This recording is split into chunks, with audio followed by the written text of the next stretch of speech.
रवि गांव की फटी हुई जमीन पर बैठा है। उसके हाथ की मुट्ठी में सूखी मिट्टी है जो उंगलियों के बीच से रेत की तरह फिसल रही है। चारों तरफ की जमीन पर गहरी दरारें पड़ी हैं, जैसे कोई प्यासा गला हो। सामने खड़े पेड़ ठूंठ हो चुके हैं। उनकी टहनियां बिना पत्तों के आसमान की तरफ ऐसे उठ रही हैं, जैसे वे पानी की भीख मांग रही हों। रवि ने अपनी हथेलियों को जमीन पर रगजा। धूल उसके नाखूनों में भर गई है। हवा में नमी का नामोनिशान नहीं है, बस गर्म थपेड़े चल रहे हैं। गांव के कुएं सूखे पड़े हैं, उनकी तली में केवल कंकड़ और धूल बची है। रवि खड़ा होता है। उसके पैरों के नीचे सूखी मिट्टी चटकने की आवाज करती है। वह दूर तक फैली बंजर जमीन को देखता है, जहां फसलें जलकर राख हो चुकी हैं। तभी पीछे से पैरों की आहट सुनाई देती है। रवि मुक्कर देखता है।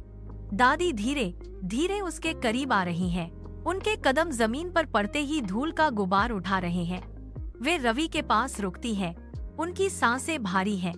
वे रवि के कंधे पर अपना हाथ रखती हैं। उनका हाथ कांप रहा है। वे सामने की सूखी नदी की ओर इशारा करती हैं, जहां अब सिर्फ पत्थर और सूखी झाइयां बची हैं।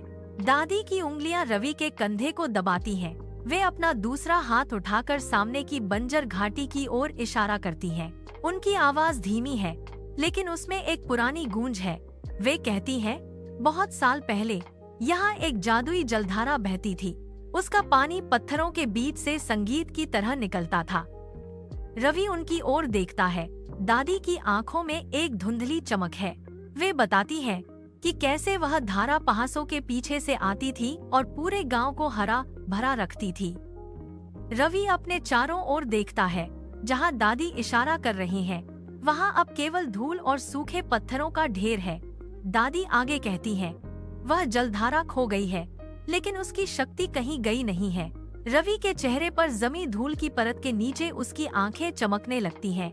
वह दादी के हाथ को अपने हाथ से थाम लेता है। रवि पास पड़े एक सूखे पत्थर को उठाता है और उसे गौर से देखता है।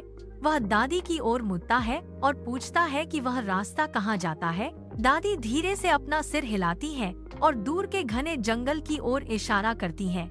रवि अपनी कमर कसता है और जंगल की दिशा में पहला कदम बढ़ाता है। रवि जमीन पर घुटनों के बल बैठ जाता है। वह अपनी उंगलियों को सख्त और सूखी मिट्टी में धंसाता है। मिट्टी इतनी सूखी है कि वह पत्थर जैसी कठोर महसूस होती है। रवि अपनी मुट्ठी को जोर से बंद करता है। उसकी पोरें सफेद पड़ गई हैं। वह धीरे धीरे अपनी मुट्ठी खोलता है। बारीक धूल के कण उसकी उंगलियों के बीच से रिसने लगते हैं। धूल हवा में तैरती है और उसके पैरों के पास गिरकर गायब हो जाती है। रवि अपनी हथेलियों को एक दूसरे पर रगड़ता है। वह अपनी खाली हथेली को देखता है। वह जमीन पर झुकता है, अपना कान मिट्टी के करीब ले जाता है। वहाँ कोई आवाज नहीं है, केवल सन्नाटा है। रवि अपनी हथेलियों को झाड़ता है और खड़ा हो जाता है। उसके चेहरे पर धूल के निशान हैं, लेकिन उसकी नजरें अब स्थिर हैं। वह एक गहरी सांस लेता है। वह अपनी मुट्ठी को फिर से बंद करता है, लेकिन इस बार उसमें धूल नहीं बल्कि एक अटूट संकल्प है। रवि गांव के किनारे एक पुराने सूखे पेड़ के पास रुकता है। पेड़ की टहनियां कंकाल की तरह आसमान की ओर उठी हुई हैं। वह जमीन पर बैठता है और अपनी उंगलियों से मिट्टी खोदना शुरू करता है। मिट्टी पत्थर की तरह सख्त है। रवि के नाखूनों के नीचे धूल भर जाती है। वह जोर लगाता है। उसकी सांसें तेज हो रही हैं। अचानक उसकी उंगलियां एक कठोर सतह से टकराती हैं। वह मिट्टी को और तेजी से हटाता है। एक लकड़ी का कोना दिखाई देता है। रवि अपने दोनों हाथों का इस्तेमाल करता है। वह मिट्टी को हटाकर उस वस्तु को बाहर खींचता है। यह एक पुरानी लकड़ी की संदूक है। संदूक पर मिट्टी की मोटी परत जमी है। रवि अपनी हथेली से उसे साफ करता है। लकड़ी पर नक्काशी के निशान हैं। वह ढक्कन के किनारे पर अपनी उंगलियां रखता है। ढक्कन में जंग लगी धातु का कब्जा है। रवि उसे खोलने की कोशिश करता है। रवि का दिल तेजी से धड़कने लगता है। वह ढक्कन को पूरा खोल देता है। वह संदूक को अपने करीब लाता है। वह एक गहरी सांस लेता है। रवि की उंगलियां संदूक के भीतर एक खुरदरे कागज को छूती हैं। वह उसे धीरे से बाहर खींचता है। यह एक पुराना नक्शा है जो किसी अज्ञात चमजे पर बना है। रवि उसे अपने घुटनों पर फैलाता है। नक्शे की सतह पर धूल की एक परत है जिसे वह अपनी फूंक से उठा देता है। जैसे ही धूल हटती है, नक्शा एक मंद नीली रोशनी से चमकने लगता है। रवि की आंखें फैल जाती हैं। वह नक्शे के करीब झुकता है। कागज पर स्याही की रेखाएं स्थिर नहीं हैं, वे पानी की लहरों की तरह हिल रही हैं। नक्शे के केंद्र में एक सुनहरी रेखा उभरती है। वह रेखा एक नदी का मार्ग दिखा रही है जो घने जंगल के बीच से गुजरती है। नक्शे के सबसे ऊपरी कोने पर कुछ शब्द लिखे हैं। रवि अपनी उंगली से उन शब्दों को ट्रेस करता है। प्रकाश की नदी का अनुसरण करो और जादुई जल खोजो। रवि का हाथ कांपने लगता है। नक्शे की चमक उसकी पुतलियों में प्रतिबिंबित हो रही है। उसकी सांसें अब गहरी और लयबद्ध हैं। वह चारों ओर देखता है, फिर वापस नक्शे पर नजर टिकाता है। नक्शे की चमक अब और तेज हो गई है। रवि के चेहरे की थकान गायब हो चुकी है। वह नक्शे को सावधानी से मोड़ता है और उसे अपनी छाती से सटा लेता है। रवि तेजी से अपने घर के अंदर जाता है। वह एक पुराना थैला उठाता है और उसे जमीन पर पटकता है। वह घर के कोने से एक पानी की खाली बोतल और कुछ सूखे अनाज के दाने उठाकर थैले में डालता है। उसके हाथ कांप नहीं रहे हैं, वे दृढ़ हैं। वह नक्शे को एक बार फिर खोलकर देखता है, फिर उसे सावधानी से थैले में रख देता है। वह घर से बाहर निकलता है। गांव की सूखी जमीन उसके पैरों के नीचे चरमराती है। वह रुककर चारों ओर देखता है। दरारें पड़ी जमीन और मुरझाए हुए पेड़ों को देखकर उसकी मुट्ठियां भींच जाती हैं। वह एक लंबी सांस लेता है। रवि का संकल्प अब पत्थर की तरह ठोस है। वह गांव की सीमा की ओर मुड़ता है। उसके कदम मिट्टी पर भारी पड़ रहे हैं। वह गांव के अंतिम छोर पर स्थित उस पुराने कुएं के पास पहुंचता है। वह कुएं की ओर पीठ करता है और घने जंगल की ओर चल पड़ता है। जंगल की सीमा पर पहुंचते ही हवा का तापमान गिर जाता है। रवि बिना पीछे मुड़े उन पेड़ों के बीच बने संकरे रास्ते पर कदम रखता है। जंगल के भीतर कदम रखते ही रवि के चारों ओर का वातावरण बदल जाता है। ऊपर की ओर देखने पर आकाश पूरी तरह गायब है। ऊंचे पेड़ों की घनी शाखाएं एक दूसरे में इस तरह उलझी हुई हैं कि सूरज की एक भी किरण जमीन तक नहीं पहुंच पा रही है। रवि का हर कदम सूखी पत्तियों पर एक तेज आवाज पैदा करता है जो सन्नाटे को और गहरा कर देती है। वह रुककर अपने पीछे देखता है, लेकिन जंगल का प्रवेश द्वार अब धुंध में खो चुका है। हवा का दबाव बढ़ गया है जो उसकी त्वचा पर ठंडी सिहरन पैदा कर रहा है। रवि अपने थैले की पट्टियों को कसकर पकड़ता है। उसके आसपास के पेड़ इतने विशाल हैं कि उनकी छाया किसी विशालकाय जीव की तरह उसे घेर रही है। वह आगे बढ़ने की कोशिश करता है, लेकिन एक मोटी बेल उसके पैर में फंस जाती है। वह अपना संतुलन खोते खोते बचता है। घुटनों के बल बैठकर वह उस बेल को हटाता है। उसके हाथ मिट्टी और काई से सन गए हैं। वह खड़ा होता है, लेकिन अंधेरा इतना घना है कि उसे अपने हाथ की उंगलियां भी साफ दिखाई नहीं दे रही हैं। वह पूरी तरह अकेला है और जंगल का यह घना अंधेरा उसे चारों ओर से दबा रहा है। रवि एक पेड़ के तने को पकड़कर खड़ा है। अंधेरा इतना घना है कि वह अपनी सांसें भी नहीं देख पा रहा। अचानक उसके ठीक सामने हवा में एक हल्की सी नीली चमक कौंधती है। एक छोटा सा कीड़ा जिसके पंख जुगनू की तरह जल रहे हैं, उसके चेहरे के पास आकर रुकता है। रवि अपनी पलकें झपकाता है। देखते ही देखते दर्जनों कीड़े झाड़ियों के पीछे से निकलकर हवा में तैरने लगते हैं।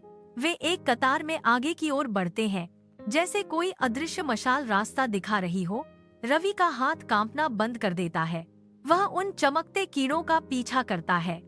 कीड़ों की रोशनी जहाँ जहाँ पड़ती है, वहाँ की जमीन और पेड़ों की जड़ें साफ दिखाई देने लगती हैं। वह एक घनी झाड़ी को हटाता है और कीड़े वहाँ एक संकरा रास्ता खोल देते हैं। रवि आगे बढ़ता है। उसके पैरों के नीचे की सूखी पत्तियां अब चमकते प्रकाश में सुनहरी लग रही हैं।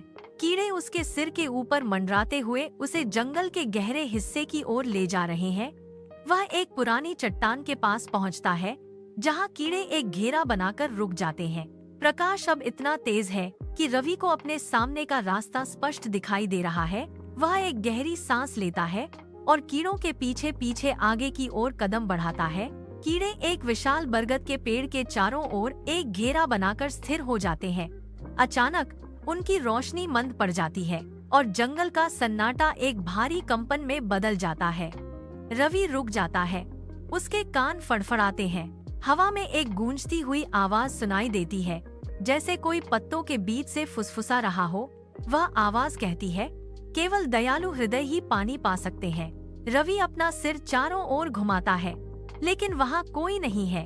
वह आवाज फिर से गूंजती है, इस बार अधिक स्पष्ट और गहरी। वह उसके कानों के पास से गुजरती है, जैसे कोई उसके ठीक पीछे खड़ा हो। रवि अपने थैले को कसकर पकड़ता है। उसके माथे पर पसीने की बूंदें चमक रही हैं। वह समझ जाता है कि यह केवल जंगल का रास्ता नहीं है, बल्कि उसके इरादों की परीक्षा है। वह अपनी मुट्ठी खोलता है और अपनी हथेलियों को देखता है, जो अब कांपना बंद कर चुकी हैं। वह उस आवाज की दिशा में अपना चेहरा उठाता है और एक कदम आगे बढ़ाता है। कीड़ों की रोशनी फिर से तेज हो जाती है, जो उसके सामने के अंधेरे को चीरती हुई एक संकरी पगडंडी को उजागर करती है। रवि गहरी सांस लेता है और उस आवाज के संदेश को अपने मन में दोहराता है। रवि अब घने पेड़ों के बीच से गुजर रहा है। उसकी सांसें तेज हैं, लेकिन कदम स्थिर हैं। वह एक पुरानी बेल को हटाता है, जो उसके रास्ते में बाधा बन रही है। बेल के कांटे उसकी उंगलियों को छूते हैं, लेकिन वह रुकता नहीं है। वह एक ढलान पर चढ़ता है, जहाँ मिट्टी गीली और फिसलन भरी है। वह अपना संतुलन बनाए रखने के लिए एक पेड़ की जड़ को मजबूती से पकड़ता है। उसके मन में गांव के सूखे खेत और दादी की आंखों में बसी निराशा की तस्वीर तैर रही है। वह अपने थैले को कंधे पर ठीक करता है और एक गहरी सांस लेता है। आसपास की हवा में ठंडक बढ़ रही है, लेकिन रवि का शरीर पसीने से तर है। वह एक संकरी गुफा जैसे रास्ते में प्रवेश करता है, जहां ऊपर से पानी की बूंदें उसके चेहरे पर गिर रही हैं। वह उन बूंदों को महसूस करता है और उसकी आंखों में चमक आ जाती है। वह जानता है कि वह सही दिशा में है। वह एक भारी पत्थर के ऊपर से कूदता है और दूसरी तरफ उतरता है। उसके पैर जमीन पर मजबूती से टिकते हैं। वह पीछे मुड़कर नहीं देखता। उसके कान अब केवल उस पानी की कल-कल ध्वनि को सुनने की कोशिश कर रहे हैं। वह अपनी मुट्ठी को और कस लेता है। उसका इरादा अब किसी भी डर से कहीं ज्यादा बड़ा है। वह अंधेरे के उस पार रोशनी की एक धुंधली सी किरण की ओर तेजी से कदम बढ़ाता है। रवि एक खुली जगह पर पहुंचता है। यहाँ की मिट्टी सूखी और सख्त है। वह तेजी से आगे बढ़ रहा है। तभी अचानक उसके सामने की जमीन में कंपन होता है। धूल के गुबार उठते हैं और हवा में एक भारी गड़गड़ाहट गूंजती है। रवि के ठीक सामने पगडंडी के बीचों बीच एक विशाल पत्थर अचानक जमीन से ऊपर उठता है। यह पत्थर सामान्य नहीं है।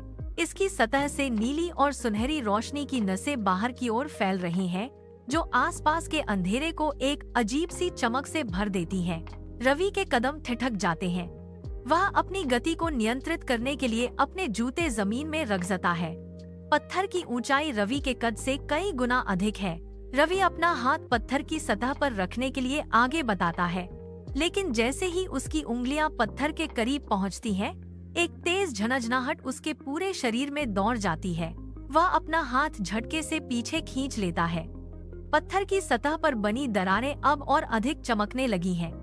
रवि पीछे हटता है और पत्थर के आधार को देखता है। वह समझ जाता है कि यह कोई साधारण बाधा नहीं है, बल्कि उसकी यात्रा का सबसे कठिन पड़ाव है। वह अपनी कमर सीधी करता है और पत्थर के सामने डटकर खड़ा हो जाता है। पत्थर के भीतर से एक गहरी गूंजती हुई आवाज निकलती है। यह आवाज हवा में कंपन पैदा करती है, जिससे आसपास की सूखी पत्तियां कांपने लगती हैं। रवि के पैरों के नीचे की जमीन हल्की सी हिलती है। वह अपने दोनों हाथों को अपनी जांघों पर टिकाता है और अपना संतुलन बनाए रखने के लिए पैरों को थोड़ा फैला लेता है।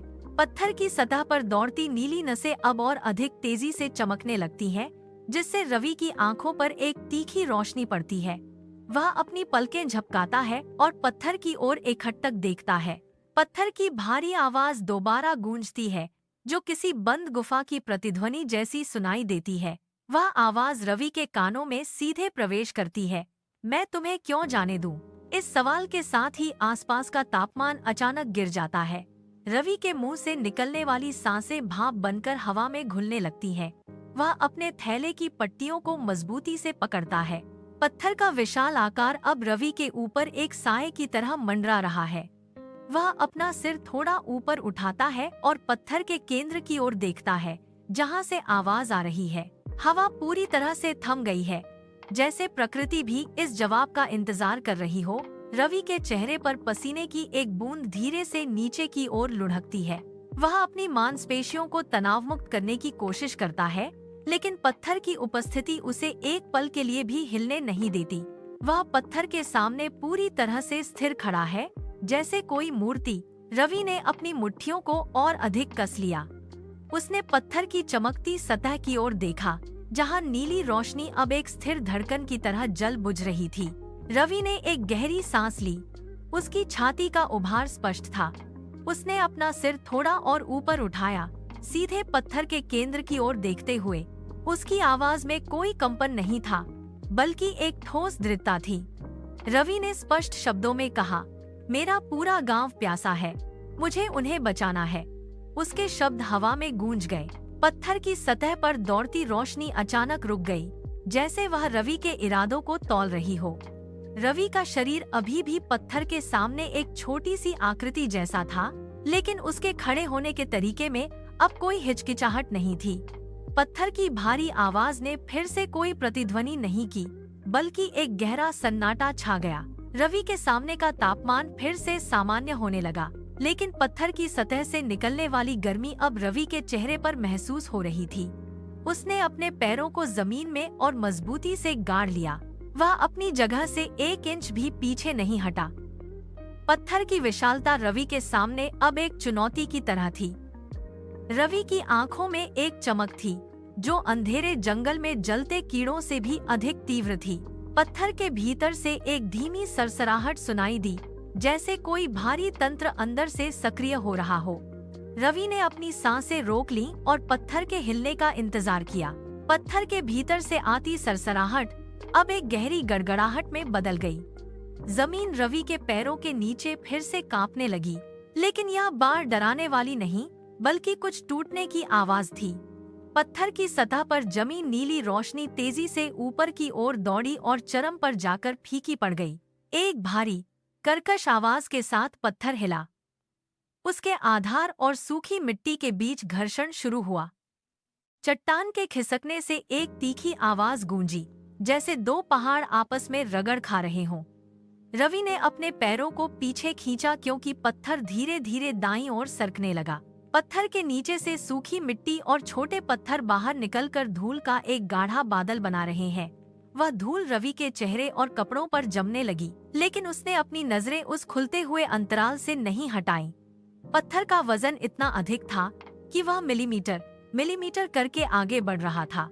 अचानक पत्थर के पीछे से ठंडी हवा का एक तेज झोंका आया, जिसने जमा हुई धूल को एक पल में बिखेर दिया।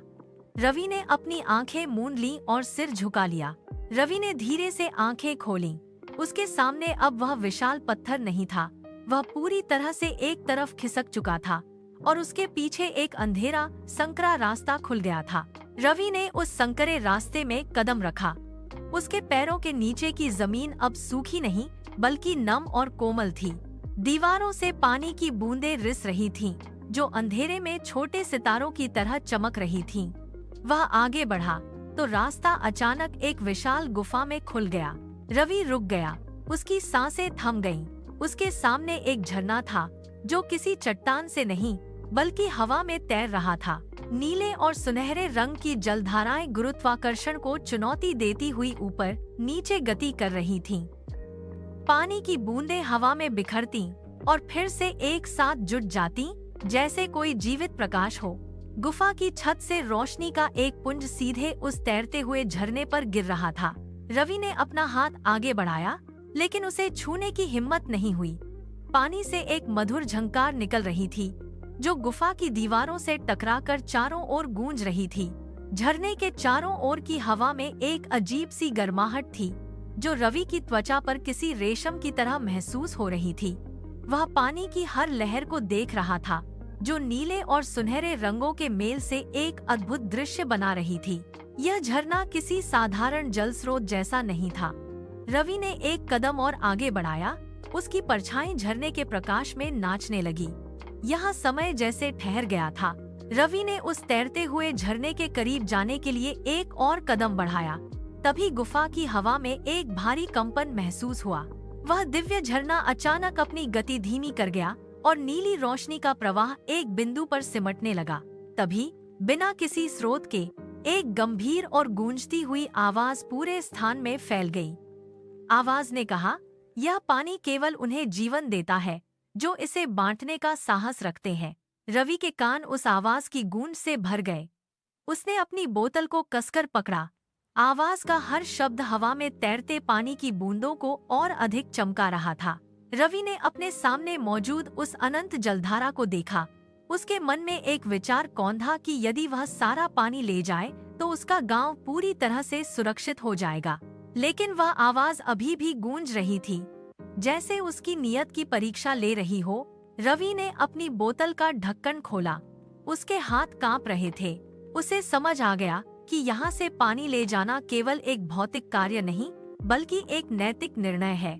वह झरने के पास घुटनों के बल बैठ गया। पानी की लहरें उसके चेहरे को छू रही थीं, लेकिन वह हिचकिचा गया। एक तरफ उसके गांव की प्यास थी, दूसरी तरफ इस जादुई स्रोत की शर्त। रवि ने अपनी बोतल को झरने की ओर बढ़ाया, पर उसकी उंगलियां ठिठक गईं। उसके दिमाग में एक ही विचार बार बार गूंज रहा था, यदि वह सारा पानी भर ले तो गांव की हर दरार भर जाएगी। कोई प्यासा नहीं रहेगा, कोई मुरझाया हुआ पेड़ नहीं बचेगा। वह अपनी बोतल को झरने के बिल्कुल नीचे ले गया। पानी की सुनहरी बूंदें बोतल के मुंह पर टकराकर छिटक रही थीं। उसके मन में लालच की एक लहर उठी। उसने सोचा कि क्या यह शर्त केवल एक भ्रम है? क्या वह इस जादुई पानी को पूरा का पूरा चुरा सकता है? उसने बोतल को कसकर जकड़ लिया। उसकी हथेलियों में पसीना आ गया था। वह बार बार झरने की ओर देखता और फिर अपनी खाली बोतल की ओर। उसे अपने गांव की सूखी जमीन और दादी की उदास आंखें याद आईं। उसने सोचा कि यदि वह पूरा पानी ले गया तो शायद गांव का भविष्य हमेशा के लिए सुरक्षित हो जाएगा। यह विचार उसे भीतर तक झकझोर रहा था। वह बोतल को झरने के भीतर पूरी तरह डुबोने ही वाला था कि उसके हाथ कांपने लगे। उसका मन अभी भी उस लालच से लड़ रहा था। वह पानी की चमक को देख रहा था, जो अब और भी तीव्र हो गई थी, जैसे उसे चुनौती दे रही हो। रवि ने अपनी बोतल को झरने के नीचे से हटाया। उसके हाथ अब स्थिर थे। उसने बोतल का मुंह नीचे की ओर किया। बोतल में मौजूद वह थोड़ा सा पानी, जिसे उसने अभी भरा था, वापस झरने की सुनहरी धारा में मिल गया। वह पानी की बूंदें झरने के प्रवाह में विलीन हो गईं, जैसे वे कभी अलग थी ही नहीं। रवि ने एक गहरी सांस ली। उसने बोतल को फिर से झरने के नीचे रखा, लेकिन इस बार उसने उसे आधा खाली रखा। उसने अपनी मुट्ठी ढीली की और बोतल को झरने के किनारे पर टिका दिया। उसने जानबूझकर उस पानी को त्याग दिया जो उसके गांव की तात्कालिक प्यास बुझा सकता था। यह एक कठिन निर्णय था। उसके सामने का झरना अब और भी तेजी से चमकने लगा था। वह पानी की उन बूंदों को देख रहा था जो उसके हाथों से फिसलकर वापस झरने में जा रही थीं। उसने अपने मन से उस लालच को पूरी तरह निकाल दिया। उसने बोतल को आधा खाली छोड़कर अपनी निस्वार्थता को सिद्ध किया। रवि ने अपनी आंखें बंद की और उस झरने के सामने झुक गया। उसने अब पानी को पाने की इच्छा छोड़ दी थी। जैसे ही रवि ने बोतल को आधा खाली छोड़ा, गुफा के भीतर का वातावरण बदल गया। झरने की सुनहरी और नीली रोशनी उसकी बोतल के चारों ओर घूमने लगी। बोतल के भीतर जो पानी था वह अचानक उबलने लगा, लेकिन उसमें कोई ऊष्मा नहीं थी। वह पानी तेजी से ऊपर की ओर छने लगा। रवि ने अपनी पकड़ ढीली नहीं की, लेकिन उसे बोतल के वजन में भारीपन महसूस होने लगा। देखते ही देखते वह आधी खाली बोतल पूरी तरह भर गई। पानी का स्तर बोतल के मुंह तक पहुंच गया और वहां से एक हल्की नीली चमक बाहर की ओर फैलने लगी। रवि ने अपनी उंगलियों को बोतल के कांच पर महसूस किया। वह अब पहले से कहीं अधिक ठंडी और जीवंत थी। बोतल के भीतर का पानी स्थिर नहीं था, वह एक छोटे चक्रवात की तरह घूम रहा था। यह केवल पानी नहीं था, यह जीवन का एक संकेंद्रित रूप था। रवि ने बोतल को झरने के प्रवाह से बाहर निकाला। उसके हाथ अब कांप नहीं रहे थे। बोतल का वजन उसके हाथ में एक भारी जिम्मेदारी की तरह था। उसने देखा कि बोतल की सतह पर रोशनी की लहरें दौड़ रही थीं, जो गुफा की अंधेरी दीवारों को भी प्रकाशित कर रही थीं। उसने बोतल को अपने सीने से सटा लिया। पानी की वह चमक अब उसकी हथेलियों के जरिए उसके पूरे शरीर में एक नई ऊर्जा भर रही थी।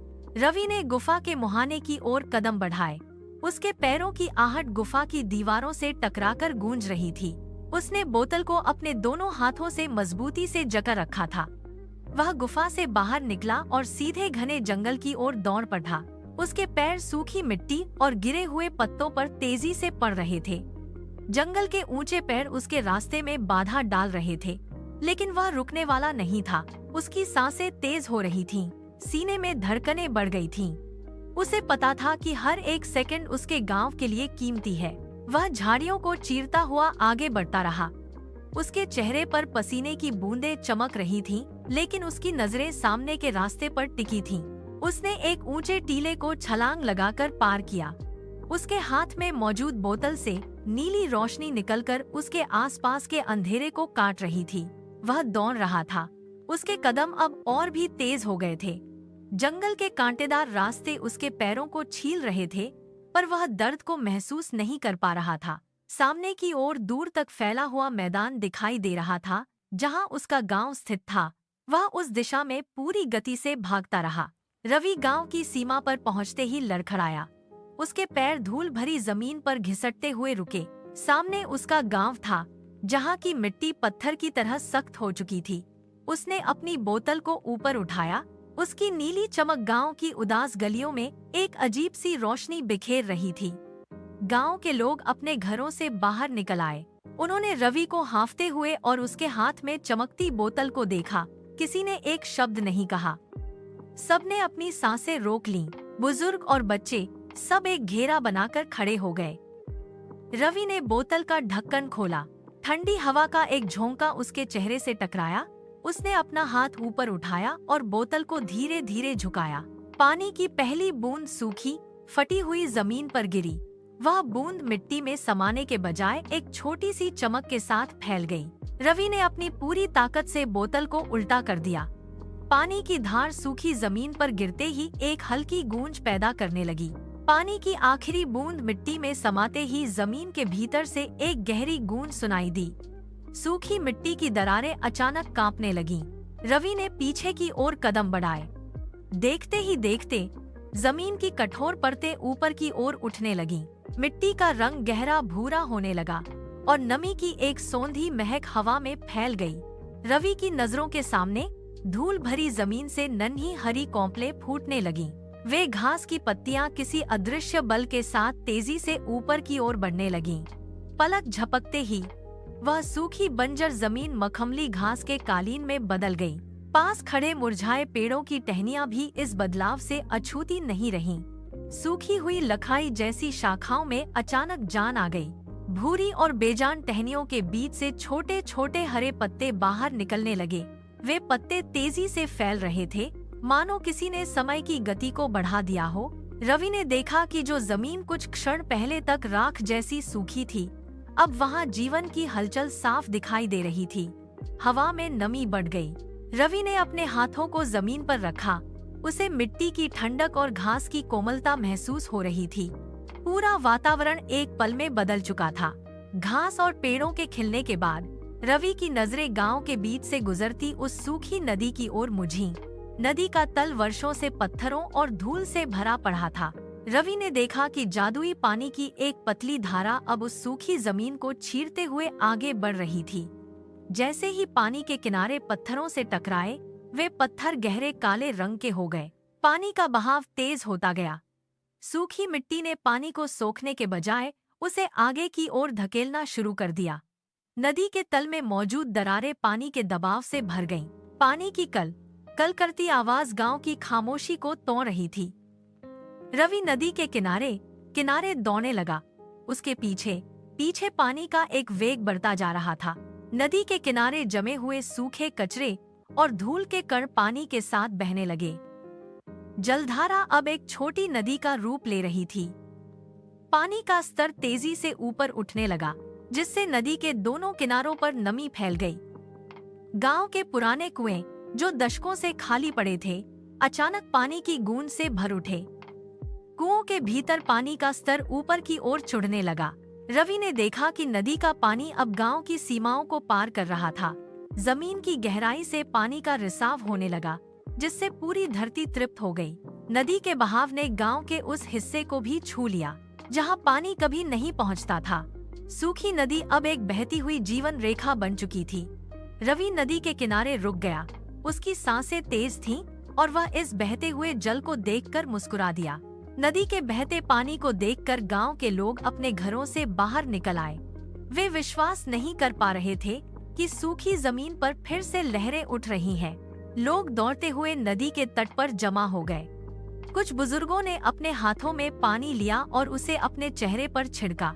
बच्चों ने पानी के बीच छलांग लगा दी और उनकी हंसी की आवाजें पूरे गांव में गूंजने लगीं। लोग एक दूसरे को गले लगा रहे थे। तभी किसी की नजर रवि पर पड़ी, जो नदी के किनारे खड़ा था। भीड़ ने रवि को घेर लिया। वे उसे अपने कंधों पर उठाने के लिए आगे बढ़े। रवि के चेहरे पर पसीने की बूंदें थीं, लेकिन उसकी आंखों में चमक थी। ग्रामीण उसे एक रक्षक की तरह देख रहे थे। कोई उसके हाथ चूम रहा था तो कोई उसे पानी की इस नई धारा के पास ले जा रहा था। गांव का माहौल पूरी तरह बदल चुका था। लोग ढोल और तालियां बजाने लगे। हवा में उल्लास का शोर था। रवि को बीच में खड़ा देख लोग नाचने लगे। किसी ने रवि के सिर पर फूलों की पंखुड़ियां डालीं। यह उत्सव अब केवल पानी का नहीं, बल्कि गांव के फिर से बसने का था। भीड़ का शोर धीरे धीरे कम होने लगा। लोग अपने अपने घरों की ओर लौटने लगे, लेकिन उनके चेहरों पर अभी भी चमक बाकी थी। रवि नदी के किनारे अकेले खड़ा था। उसकी सांसें अब स्थिर हो रही थीं।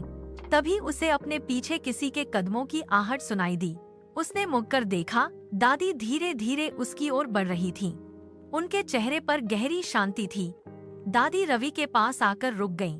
उन्होंने अपना हाथ रवि के कंधे पर रखा और उसे अपनी ओर घुमाया। दादी ने शांत स्वर में कहा, रवि, तुमने जो पानी जंगल से लाया वह केवल एक माध्यम था। रवि ने उनकी ओर देखा। उसके मन में सवाल था। दादी ने आगे कहा, असली जादू उस झरने में नहीं था जो तुमने देखा, वह तो तुम्हारे भीतर था। रवि ने अपनी खाली बोतल को देखा। दादी ने अपना हाथ उसके हृदय के पास रखा और बोली, यह पानी तुम्हारी दयालुता का प्रतिफल है। तुमने गांव के बारे में सोचा, तुमने अपना हिस्सा बांटने का साहस दिखाया, इसीलिए यह धरती फिर से हरी भरी हो गई। रवि ने जमीन पर उगी घास को छूकर महसूस किया। दादी ने उसके सिर पर हाथ फेरा। रवि को अब समझ में आया कि उसकी निस्वार्थ सोच ही वह शक्ति थी जिसने सूखे को हरा दिया। वह चुपचाप खड़ा रहा। दादी के पीछे हटने के बाद रवि वहीं खड़ा रहा। उसने ऊपर की ओर देखा।